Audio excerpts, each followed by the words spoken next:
su profesión, cómo se vive todo este efecto de la pandemia.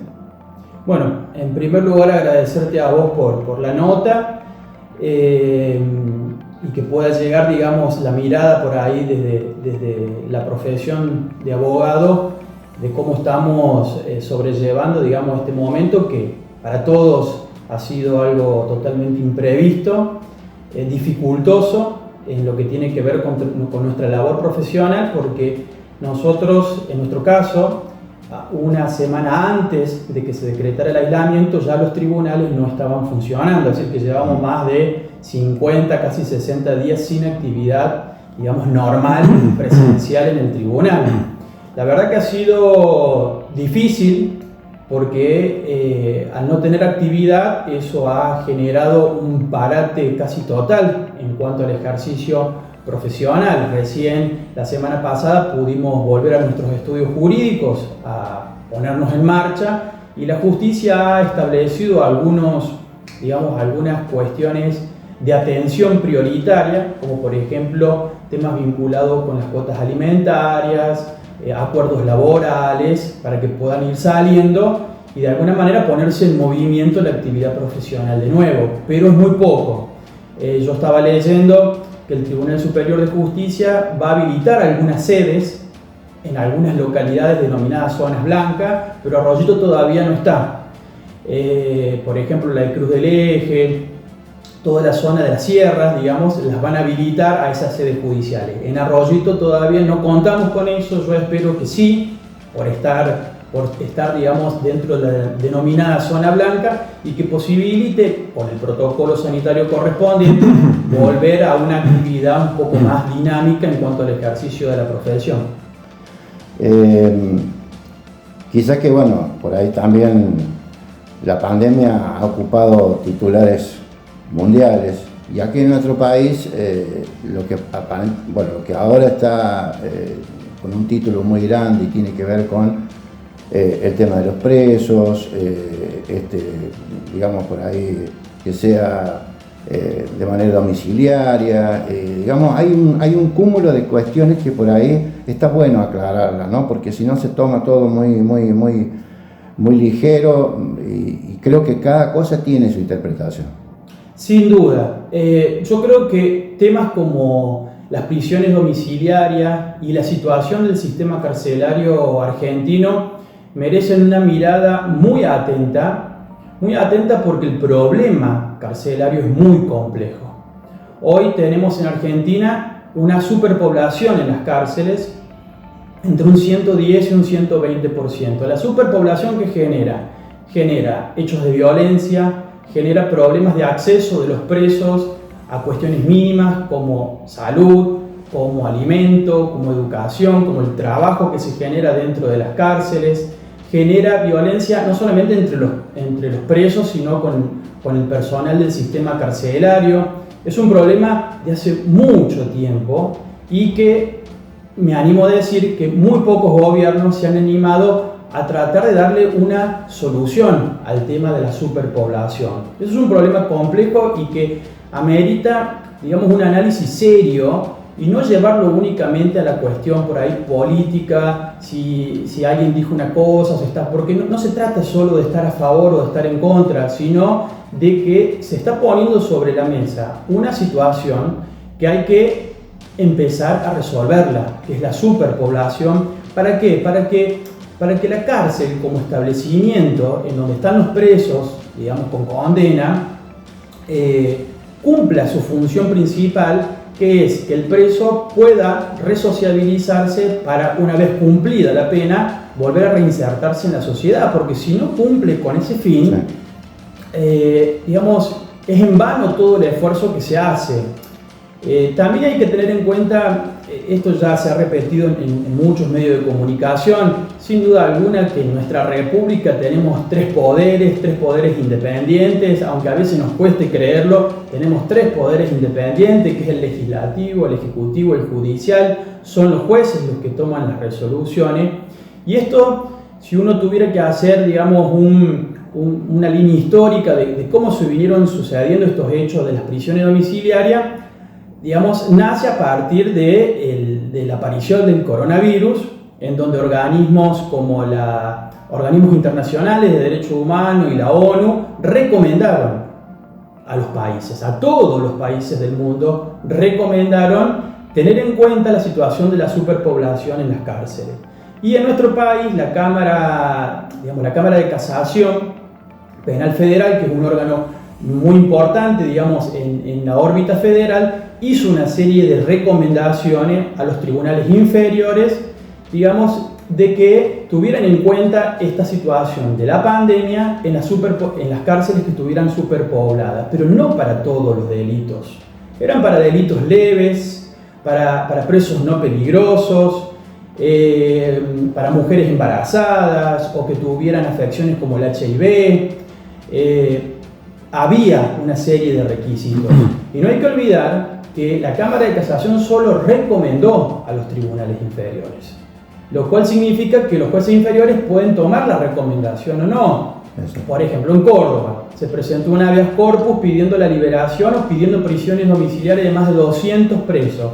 Y los jueces dijeron que no, lo rechazaron. ¿Y cuál fue el argumento? El argumento fue que en las cárceles estaban dados los requisitos sanitarios y de higiene, digamos, para evitar justamente que ocurrieran casos de coronavirus. Y que yo creo que la solución está por ahí, no en la prisión domiciliaria. Si yo, como abogado, tuviera que dar una visión particular sobre este tema, sin olvidarme de lo complejo que es, tengo que decir que la solución está en que el Estado comience de manera definitiva a resolver la superpoblación carcelaria, brindando mejores condiciones sanitarias, de higiene, para que la cárcel cumpla con su papel principal, que es de el lugar donde el preso cumple con su pena para luego reinsertarse en la sociedad.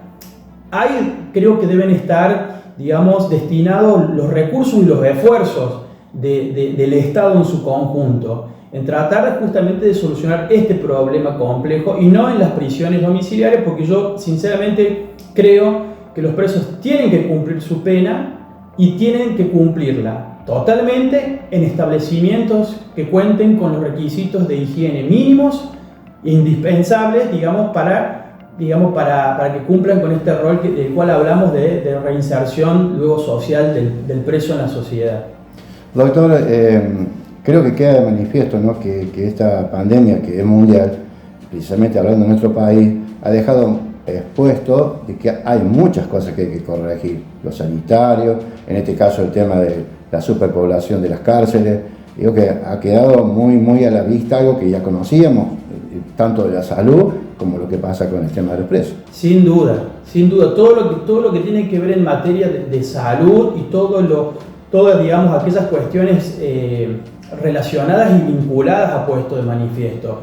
Cómo funciona el sistema de salud, qué tan fuerte es el sistema de salud, los recursos que hay, lo importante que es tener un Estado que aporte recursos al sistema sanitario y sin duda el tema por ejemplo, el tema de las cárceles, sin duda.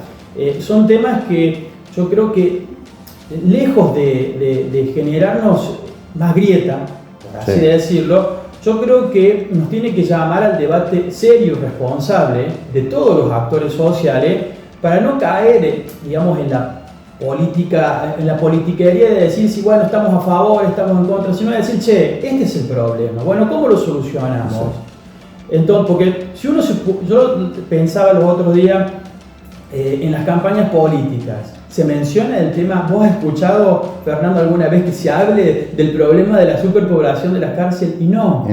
¿Por qué? Porque no vende. Exacto. Básicamente por eso. Pero son problemas que los tenemos como sociedad, entonces es muy importante que se pongan sobre la mesa y que como Estado, como sociedad, podamos debatirlos seriamente. Argentina yo creo que es capaz de hacerlo, pero a veces cae en esas discusiones inmaduras, digamos, sobre temas que son realmente serios y preocupantes para todos.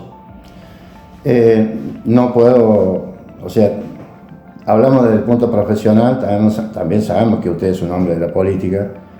¿Y cómo analiza que hoy Arroyito, como le pasa a Tránsito, como le pasa al Tío, como le pasa a Tordilla, que estamos en zona blanca. Digo, ¿cómo lo analiza usted desde el ámbito de la profesión o del ámbito político con las medidas que se han tomado?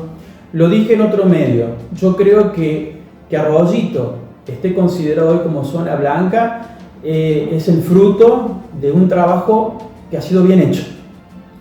No solamente de las autoridades que están a cargo, sino del conjunto de la población que ha acatado las medidas. Por eso es importante que lo cuidemos, que cuando se nos dice salga a comprar y vuelva a su casa, sea salir a comprar y volver a su casa y no irse a tomar mates de un amigo o hacer otro tipo de actividad que no son las que están permitidas.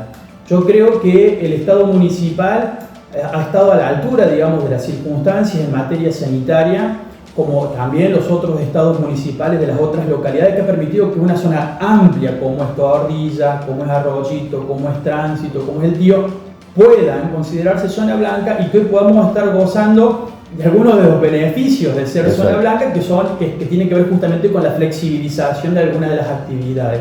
Porque de lo contrario, si hubiésemos hecho las cosas mal, no estaríamos ante esta situación, estaríamos como zona roja en una situación mucho más complicada, como lo están otras ciudades, ¿no? Por eso hay que cuidar mucho este logro, que es el logro de las autoridades, es el logro de los profesionales médicos, de aquellos que han estado prestando servicios, el recolector de basura, el enfermero y de todo el conjunto de la población, que yo creo que en su gran mayoría ha cumplido, digamos, con la consigna que era quedarse en casa.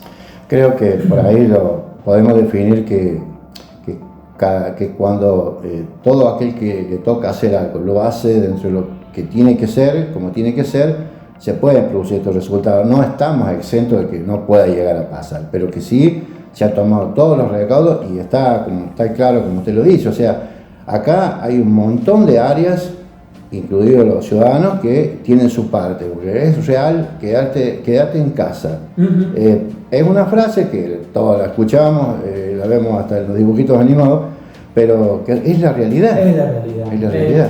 Sí, por eso creo que la sociedad argentina, y en particular la sociedad de Arroyito, somos capaces de lograr cosas muy importantes cuando trabajamos de esta manera en conjunto. Por eso el tema por ejemplo, el que estuvimos hablando recién del problema carcelario y de las prisiones domiciliarias, creo que si pudiéramos debatirlos seriamente, sin caer en esta grieta de que si estamos de un lado o del otro, y ponemos el problema sobre la mesa y empezamos a darle vueltas para ver cómo lo resolvemos, creo que podemos ir mejorando muchos de los aspectos que aún tenemos pendientes como sociedad argentina. Hemos dado muestra de eso, no podemos decir que no, porque Argentina, por lo que uno ve y en los medios y lo que uno lee, digamos, está en un achatamiento, un aplanamiento de la curva de lo que tiene que ver con la pandemia del coronavirus. Entonces, eso es un logro de todos. Uno por ahí lo ve, digamos, en perspectiva con otros países y la verdad que son muy alentadores los datos que tenemos como país. Sin duda que lo económico tiene que ver también en eso, digamos que tenemos que ver el post-coronavirus, el post-aislamiento, y sí, nos va a costar a todos, pero yo creo que así como hemos sabido comportarnos frente a esta pandemia, creo que también como argentinos vamos a poder salir adelante, y es lo que uno siempre espera y para lo que uno trabaja, porque las profesiones no dejan de tener también su sentido social, y en eso tenemos que aportar todos, ¿no? Doctor, la última, y relacionada a lo que usted decía recién, bueno, lo que venimos hablando, que es el tema de los presos. Es para que nos explique cómo es el punto ese donde se le debe avisar a familiares de las víctimas. Hay una ley nacional donde se tiene que escuchar a la víctima, así es.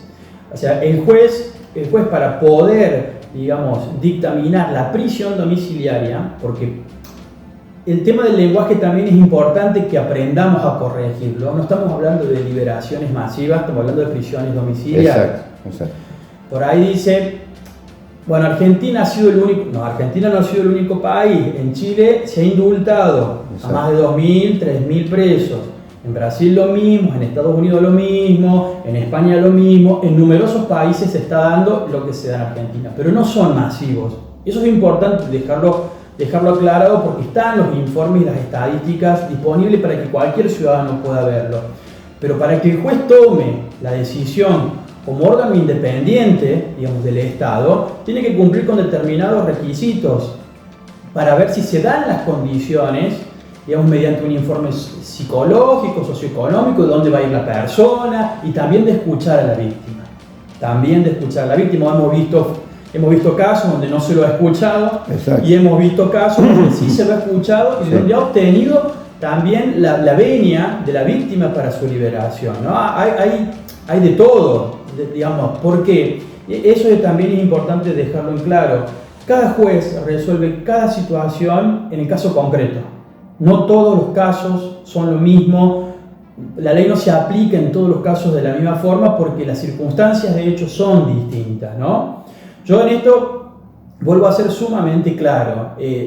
La decisión la tiene el juez. Es el juez el que resuelve en función de los elementos que tiene y tiene que apegarse a la ley.